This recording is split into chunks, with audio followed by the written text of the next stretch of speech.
There is a criminal empire so powerful, it doesn't just traffic drugs, it controls fear.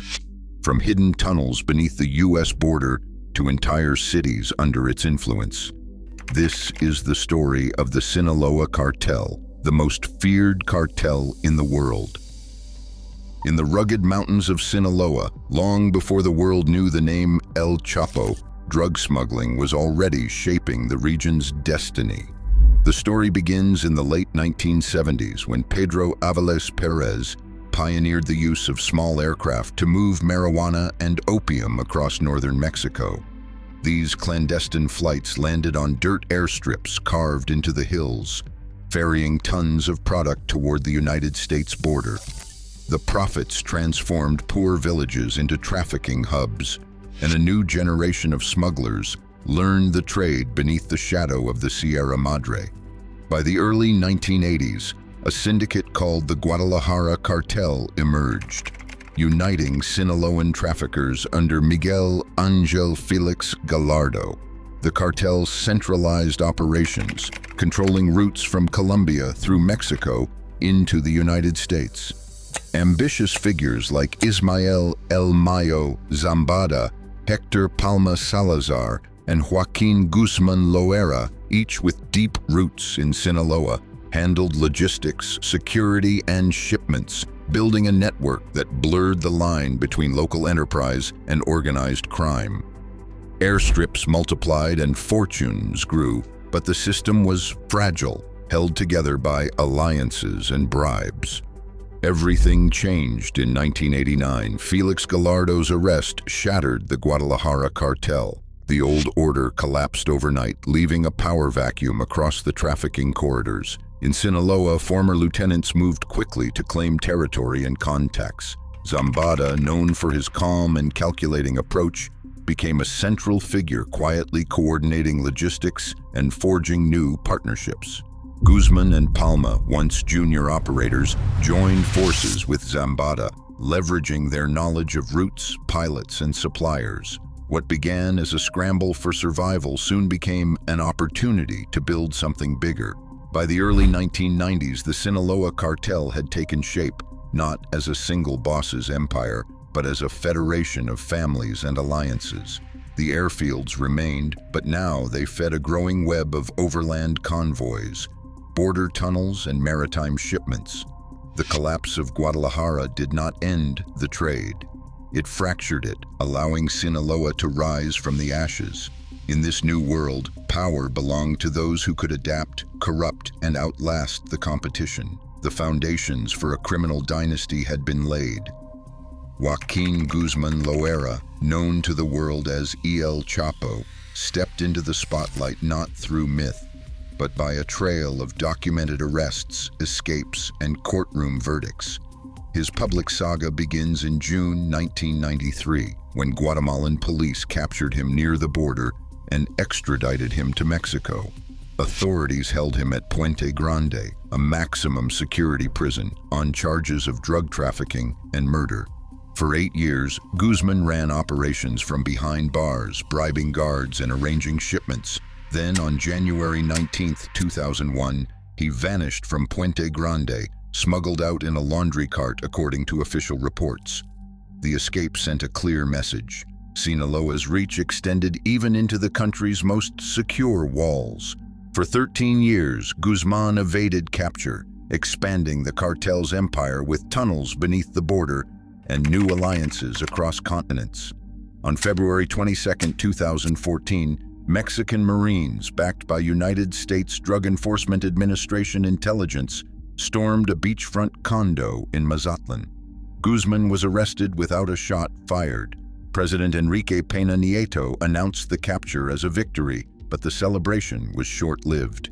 Less than 18 months later, on July 11, 2015, Guzman escaped again, this time through a mile-long tunnel dug beneath his cell in the Altiplano prison. The tunnel, equipped with rails, lighting, and ventilation, revealed the cartel's engineering prowess and the depth of institutional corruption. The manhunt that followed gripped Mexico. On January 8, 2016, Marines tracked Guzman to Los Mochis, Sinaloa, where a firefight ended with his arrest. Days later, he was transferred to Ciudad Juarez, then, on January 20, 2017, extradited to the United States. In a Brooklyn courtroom, prosecutors laid out decades of evidence, wiretaps, ledgers, and testimony from former lieutenants. The Southern District of New York case, Ironline SAR 466, ended in February 2019 with a guilty verdict. Guzman received life plus 30 years, closing a chapter on a man whose escapes had become legend. Yet the record is clear. Behind the headlines and folklore stands a figure whose actions amplified the cartel's power on a global scale. His rise and fall did not destroy Sinaloa, but built its infamy brick by brick through every arrest, every escape, and every verdict rendered in open court. At the heart of the Sinaloa Cartel's power lies a trafficking engine built on precision, secrecy, and relentless adaptation. Cargo ships slide into Pacific ports like Manzanillo and Lázaro Cárdenas, their containers packed with legal goods masking the true payload, chemical precursors from China and India, the raw ingredients for fentanyl. In 2023, Mexican authorities seized over 3,000 kilograms of these precursors at Manzanillo alone, but estimates suggest 50 to 100 metric tons slip through each year, enough to flood North America with billions of lethal doses. Once inside Mexico, trucks and couriers move the chemicals north to hidden labs scattered across Sinaloa. Here, teams of chemists work in shifts, producing fentanyl tablets by the millions. Finished product is compressed into pills or disguised as prescription medication, then loaded into vehicles with false compartments or packed into shipments of produce, machinery, or even furniture bound for the border. But the cartel's ingenuity runs deeper, literally.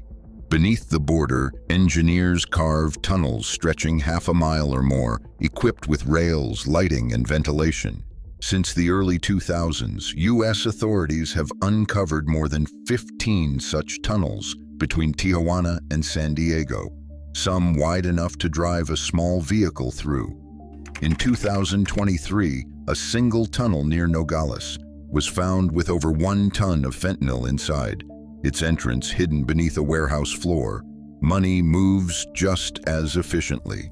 Cartel accountants funnel billions through shell companies in Culiacan and Mexico City, or via Chinese underground banks operating in Los Angeles and Vancouver. In 2022, a U.S. investigation traced $1.5 billion laundered through trade invoices and real estate deals, with luxury cars and exotic animals purchased as camouflage for illicit profits. Firepower arrives from the north. Straw buyers in Arizona and Texas purchase thousands of rifles and handguns each year, smuggling them south in hidden compartments. In Culiacan, a 2023 raid seized over 600 AR-15s originating in the United States, part of an annual flow of more than 5,000 firearms tied to Sinaloa. These weapons-armed convoys protect labs and enforce control along trafficking corridors. This system, spanning oceans, borders, and continents, generates an estimated $3 to $12 billion a year, making the Sinaloa Cartel not just a criminal syndicate, but a global enterprise. The scale and sophistication of its trafficking engine reveal a network designed for resilience, able to shift routes, tactics, and alliances in response to every new threat. Bribery is not a side effect of the Sinaloa Cartel's power. It is the engine that keeps the machine running. Suitcases of cash pass through police stations, city halls, and even federal offices, buying silence, protection, and advance warnings of raids. In 2023, a U.S. jury found Genaro Garcia Luna, Mexico's former Secretary of Public Security, guilty of taking millions from Sinaloa operatives. Witnesses described stacks of $100 bills delivered to safe houses, police convoys escorting cartel shipments, and intelligence leaks that doomed rival gangs. The message is clear: the line between law and crime is easily crossed when the price is right. In Sinaloa's heartland, the cost of this corruption is measured in blood and fear. Journalists who investigate cartel ties or expose local officials vanish or turn up dead. Since 2010, over 150 journalists have been murdered in Mexico, with Sinaloa regions accounting for nearly a quarter of those cases. In 2017, Miroslava Breach was shot outside her home after reporting on cartel infiltration in Chihuahua. By 2024, intimidation and violence had silenced entire newsrooms, forcing reporters to flee or censor themselves to survive. Communities pay the price as well. Turf wars, extortion, and forced recruitment drive families from their homes. The Internal Displacement Monitoring Center estimates that more than 50,000 people have been displaced from Sinaloa and neighboring states since 2019, escaping gunfire and threats. In Culiacan, the 2019 standoff after Ovidio Guzman's brief arrest forced 20,000 people to seek shelter elsewhere. Schools close, businesses shutter, and daily routines are shaped by the cartel's invisible curfews.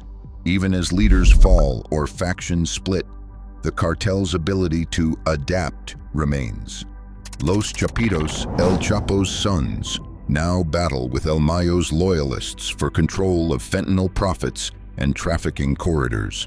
Each side recruits local police, politicians, and youth, ensuring that the cycle of corruption and violence continues. For many in Sinaloa, survival means living with the knowledge that power is not held by the state, but by those willing to buy it or kill for it. Today, the Sinaloa Cartel's reach extends across 5 continents, its power undiminished by arrests or headlines. Each shipment, each bribe, deepens a system where violence rules and justice falters. The cost is measured not in headlines, but in lives. And that cost is paid every single day.